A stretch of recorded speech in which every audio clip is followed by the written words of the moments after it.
Another cool night tonight. The WVTT Severe Weather Action Team tells us low temperatures of about 58 degrees, Alexa. I know, I'm excited about that. Tomorrow we should have a gorgeous day, same as today, but it's not looking so good on Thursday. Not as good for the weekend. We'll have full weather details coming up here on WVTT. WVTT's World News Roundup. A boat cruise turned violent in Detroit after someone opened fire on a crowd. Police say it started as a fight on board the boat. Hank Winchester has more from Detroit. It all took place in a matter of, probably 15 seconds. So by the time I got up to the outside area, I heard one shot. Detroit Princess GM Chris Clark still in shock after a shooting that took place moments after the Princess docked early Monday morning along the river in downtown Detroit. Chris heard the gunfire and the screams for help. Unfortunately, these half a dozen or a dozen people have now ruined a safe venue for a young crowd.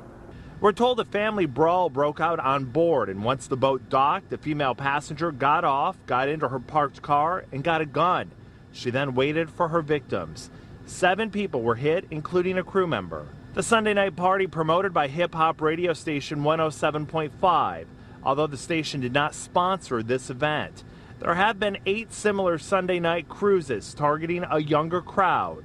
But after what happened here, it appears that ship has now sailed. As far as us, it's probably, and it's going to affect what we do Sunday nights. And it's going to hurt.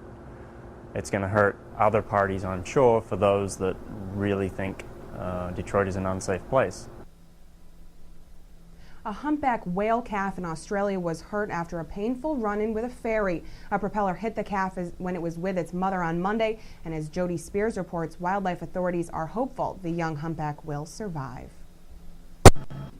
Swimming around in shock after a nasty brush with the Manly ferry, a long, jagged gash is clearly visible near the calf's fin. It flounders and flips onto its back, trying to work out what's wrong. The injury is about an 80 or 90 centimetre wound along the left-hand side of the animal's dorsal surface. The cut was caused by the Collaroy as it made its way past Clifton Gardens just after 8:30 this morning. The ferry didn't get away unscathed either, withdrawn from service with a damaged propeller blade. Experts think the calf and its mother were caught by surprise and hit from behind. Whales have a bit of a dead spot directly behind them, particularly humpback whales.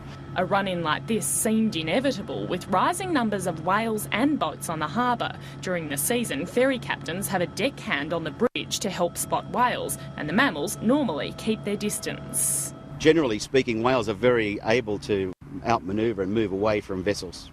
Experts say the gash would be painful, but they're encouraged by the fact that there isn't too much blood. And judging by the way the whale is swimming around now, it's actually hard to tell that there's anything wrong. The animal is in very good condition and its mother is very fit and she'll be very protective. Wildlife officers say it's a timely reminder for boaties to watch out with whales about. Jody Spears, 7 News.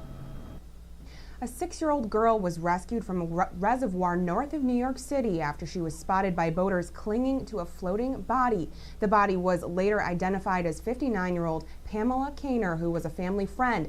Kaner was reportedly watching the girl and took her into Lake Galenda in Carmel to cool off, even though swimming there is prohibited. Kaner's cause of death is unknown and an autopsy is planned. The girl was found around 5 p.m. yesterday holding onto Kaner's body and crying in the middle of the lake by 2 men and a woman in a rowboat. Well, we've heard a lot about secondhand smoke and how it can be dangerous, but now scientists are finding third-hand smoke can be dangerous too. But what is third-hand smoke and how can it be avoided? Here's Susan Hendricks with today's Health Minute. We know smoking can harm us, and if we live with a smoker, that secondhand smoke we inhale can affect us as well. Secondhand smoke is when somebody smokes in the presence of other people and they inhale that smoke. That causes all kinds of problems, such as lung cancer, such as COPD, such as asthma, and respiratory infections in children.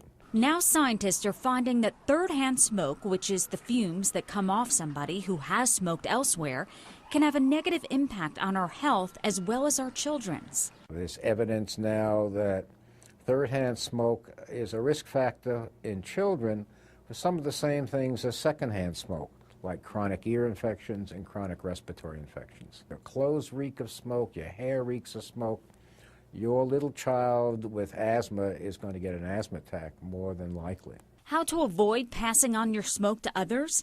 The American Lung Association says try to quit. If that's not possible, take the smoking outside, where the air is less concentrated and the smoke fumes are not as heavy and won't be left on clothing. Smokers should know that they're not only doing damage to their own hearts and lungs and other organs, but they're doing damage to the people around them. For today's Health Minute, I'm Susan Hendricks. And as we wrap up WVTT's World News Roundup, and to repeat our big story tonight, Tucson shooting suspect Jared Lee Lautner has pleaded guilty to the shooting spree that killed 6 and wounded 13, including Congresswoman Gabby Giffords. Stay tuned for more. Sports is next with Derek Smith as the 6 o'clock report rolls on here on News Channel 25 WVTT.